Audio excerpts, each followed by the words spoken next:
damahin ko naman hina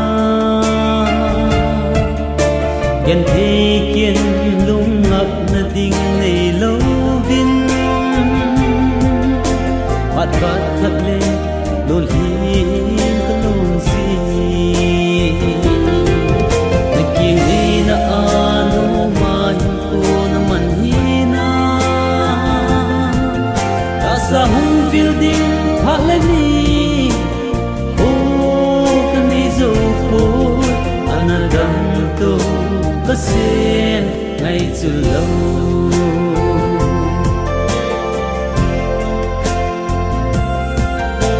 kasen ngay chulo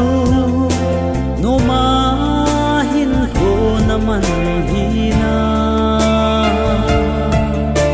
yan ay nale asa kito zota nalung hai zi no manahin ko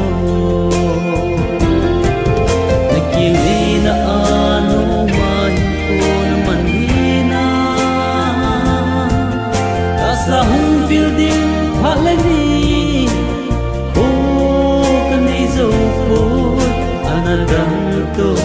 kasen ngay chulo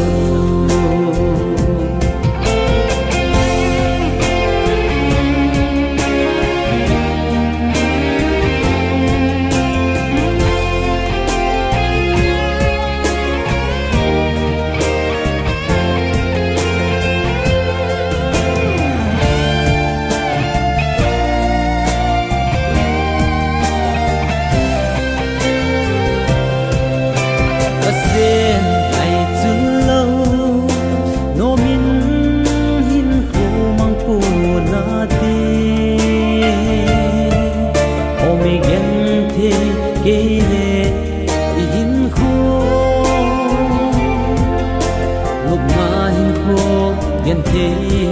ale kai naking na ano mahin ko naman hina sa hung building halani ho kami zo ko anadam to kasen ngay chulo naking na ano mahin ko naman hina sa hung building halani ho kami zo ko anadam to kasen ngay chulo